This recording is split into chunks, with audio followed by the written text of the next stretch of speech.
Today we are in Downs, Illinois at our Central Illinois PFR site, and we are looking at different corn planters.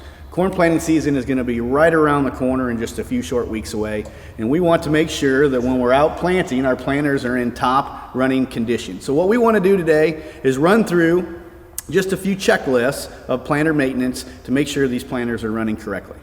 One of the first things we want to look at on our planter is we want to check the drive tires, or the tires are going to be holding this planter up in the field. Some of these tires are going to be used to drive the planter, so it's going to be very important to check how much air pressure is in these tires. The amount of air pressure in this tire, if it's off of what the owner's manual recommends, it could affect how level our planter is. And we'll talk about levelness of the planter in here in just a little bit. But making sure that planter is level is going to allow those disc openers, any coulters in the front, to run completely level in the field, and that's going to be very important. We want to make sure we've got proper PSI in these tires, not only when you're checking them in the shop on a cement floor, but we also want to check the tire pressure when we're out into the field in normal planting conditions. If these tires are worn, if we've got poor tread on them, we just need to replace the tire, making sure we've got right PSI and correct tire height. Checking the levelness of a planter is actually a fairly easy thing. And what we want to do is we want to check this main toolbar on the planter and make sure that this is level when the planter's sitting down. And we're going to be on a concrete floor here in the shop, and it's a great place to start checking levelness. But the one thing you're going to want to do is not only do this in the shop on a nice level floor, but you're going to want to test the levelness of your planter in the field while you're in normal planting conditions. You're definitely going to want to do that as well, because this planter, once we get it into soil, is going to drop down deeper, and it could actually change the pitch of the planter. But here's how we check the levelness of a planter. We're simply going to use a level, and we're going to place this on top of the toolbar, and we're going to make sure that going through the field, this planter toolbar is nice and level. And you can see we've got our level here on the toolbar, and that bubble is right there in the middle, indicating that we've got a nice level toolbar right now, and we should be setting the stage for proper planting conditions. But again, we're right in the shop, we're on a concrete floor. We definitely have to make sure we do this once again when we're out into the field to make sure these row units are completely level. One of the other things we want to inspect on our planter is the parallel linkage. These are going to be the arms that help keep this row unit level throughout the field. If these bushings and the parallel linkage get worn out, we'll get play in this row unit. It'll cause chatter as we're going through the field, and it could actually affect how level the planter is. And again, if our planter gets out of levelness, we start coming up, it's going to affect the way the seed is being dropped into the seed trench. It's going to affect the way our coulters are running up front, our residue managers, and even our tailing system in the back. So one of the last things to do as far as getting this planter level is checking these parallel linkage arms and making sure that these bushings are okay. Now, we're going to go ahead, the way to check these bushings is to get on the rear of the planter and actually move these units up and down and side to side to check to see if there's any play in these bushings. One of the next things we want to inspect on our planter is these disc openers. These disc openers are going to be important because that's what's making our seed trench, and we want to make sure that that's as consistent and done right as possible. One of the things we want to do is we want to measure these seed discs. Anytime we get to about 14.5 inches, we want to replace these discs. So simply take these off and simply take the disc opener off and measure and find out where these discs are at. This one is almost 14.5, so this particular disc opener has been replaced with a new one. But 14.5 is pretty much your magic number. Anytime you get under that, you're probably not going to be able to implement a proper seed trench. One of the things a disc opener needs to do is create a V in the very front. And this V trench is going to show us that this disc opener is actually touching to create that V trench. And one of the easy things we can do, and we need to do this multiple times during the growing season, but we can use business cards or a piece of paper. And what you can do is take these business cards and slide them in between the two disc openers, and just slide them down to where the disc openers touch, and keep that business card right in there nice and tight, nice and snug. Take the other business card, come in from the bottom side, and hold that card in there where it's snug, and then we're going to measure the distance between these two business cards.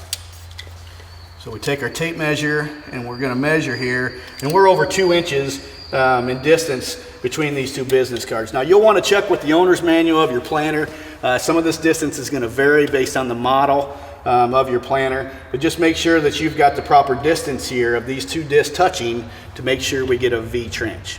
When those disc openers actually touch, we've got these disc openers coming down, we're going to touch right here, and that creates our V trench. So when you think about it, we've got our seed tube right here on the inside of these disc openers, and it's going to place or singulate a seed right into the bottom of this trench. Then we've got a seed firmer coming right on top of this seed just to press it right in the bottom of this trench. We have no air pockets, and we can get fairly quick germination and emergence with a system like this. If the disc openers become worn, we lose the ability to get the V trench, and we go to what's called a W trench. And let me illustrate that. So with worn disc openers, we end up with openers that do this. And so we've got a set of disc openers that are not touching in the front, and we end up with this W right here in the middle. And so when we have our seed tube coming down and placing seed, that seed can actually fall on either side of this wedge right here, and it's going to create air pockets. And this seed, okay, whatever side it falls on, has the potential of emerging through the soil later. And we all know the consequences if we have seed emerging later. Anytime we get one collar off out in the field, that corn plant could actually produce no yield whatsoever. If it does produce some yield, it actually could be severely reduced. So we want to make sure we eliminate any potential for this W trench in the field, and simply all we need to do is replace our disc openers if we're not achieving this. One of the other things we can do is maybe our seed disc openers are in good shape, but we need to check the spacers on those disc openers and make sure we remove some of the spacers and we move them closer together, and then we can get those discs to touch in the front, and then we go back to the proper V trench and we're in good shape. One of the things we always want to check on our planter is our drive chains on each individual row unit. We want to make sure that these chains aren't able to be binding up, because that's going to affect potentially singulation of our seed. Anytime this chain is able to catch, whether it's due to rust or whether it's being worn out, it can catch a little bit, and that'll affect a nice smooth transition of the planter being able to drop seed. So replace these drive chains as necessary, and keep following the chains all the way back. Now this particular planter has insecticide boxes, and so we've seen this a lot in past years where these drive chains for the insecticide boxes get kind of rusted up, or the mechanical drive in the box itself gets bound up, and that will affect how free this chain is moving, how smooth it's running, and hopefully we get it running real nice so it doesn't affect singulation. One of the other things we need to do is make sure we're checking the drive chains on the transmission. Again, this is going to be where we set our population. We need to make sure that these chains are in good shape. Again, if there's any inkling that these chains are worn, I would just replace them immediately. Make sure that these are lubed up really good. Make sure the sprockets are in good shape, and make sure these rubber spacers in here are in good shape as well to maintain those sprockets from moving. Inspection of seed tubes is also very important. We want to remove the seed tubes from each and every row unit and make sure that they're in good shape. One of the things you'll want to particularly look for is right at the end of the seed tube. This is a seed tube that we found that was broken, and this could affect singulation of the seed. If that seed dropping from the seed tube, seed will be coming out this way. If it hits one of these broken flaps or a piece of the seed tube, it's going to affect the singulation. So we could potentially have a skip, or we could have a double based on where this seed goes. So if this happens, we need to do two things. Not only do we need to replace the seed tube to fix this problem here, but now we need to find out, for the next part, is why this happened. So this could just be normal wear and tear from the soil hitting this tube, but primarily it's probably a seed tube protector problem. The seed tube protector basically fits in right in front of this seed tube and is going to protect this from hitting anything. And so if you're seeing a seed tube that's broken on the tips, and especially getting worn like this one has right here on the edge, if you see a line where it's rubbing, okay, you see a little bit of rubbing kind of scars here, and if you feel it with your finger, you can feel something's been rubbing on that. That means the seed tube protectors are probably worn out and they need to be replaced, and they're basically going to sit here and protect this seed tube as it's going through the field. This is just plastic, so we need to make sure that we're protecting this, otherwise it's going to get torn up pretty quick. Downforce adjustments allow us to change the weight of the planter. We need to make sure that as we're planting through the field, we've got enough downforce to keep this row unit in the ground. We need to make sure we've got good ground contact, and that's going to be able to or allow us the ability to make sure we keep depth consistent across the field. If we lose downforce, we're losing planter contact. It's going to come up out of the ground, and that's going to affect our planting depth in the field. And on a dry year where we bring planting depth up, we're going to affect emergence. We're going to affect germination because of the dry soil that potentially could be there. Now, on the other hand, we get too much downforce, and we're going to be putting too much pressure on the row unit, and that's when we can actually create sidewall compaction, which could also affect emergence in the field as well. Can definitely basically cause some of our root systems to be smaller in size due to that compaction that's in as a result of too much downforce in the row. Now, with this particular planter, we use airbags for our downforce. We can control the amount of downforce going down, applying pressure, as well as an up bag. We've got a bag that will actually help relieve some of the downforce. It'll supply air to this bag and lift up. So we do this variable rate, changing downforce based on varying conditions throughout the field. Now, this can be kind of tricky to set going through the field because downforce is all going to be a determination of how full are our seed boxes, how much weight do we have for seed. If we have soil applied insecticide, that's going to be additional weight. And so we may have a perfect downforce setting on our planter, but as we start to remove some of the weight from the seed and insecticide, we may have to change our downforce setting. So that's why we do variable rate downforce through the field to help compensate for some of those issues. Some planters aren't going to have airbags. They're going to have springs, a spring system on here, and that gets a little tricky too, determining where to set those springs for down pressure. As a general rule of thumb, our studies here at the Central Illinois Practical Farm Research Center, we found that about 125 pounds of downforce has been about the perfect setting for us. Now, it's going to depend on what kind of planting conditions we have. Last year, for example, we had a very dry spring, and we had to increase the amount of downforce to make sure we could get the row unit in the ground to maintain the planting depth that we wanted. Usually when we have good soil moisture, we don't want very much downforce. It's not going to take that much downforce to get the amount of ground contact and depth that we want. So just have to monitor planting conditions and adjust downforce on the fly. One of the ways we can check downforce in the field is to stop the planter and keep the planter in the field, just like it would be planting, and we can actually measure how much downforce we have on the row unit by checking these gauge tires. And what we want to be able to do is just barely be able to turn these tires, and that's about the perfect downforce pressure in the field. If we grab this tire and we can't turn it at all, probably a good likelihood that we've got too much weight on this planter, too much downforce, and that's probably has the potential of creating some sidewall compaction.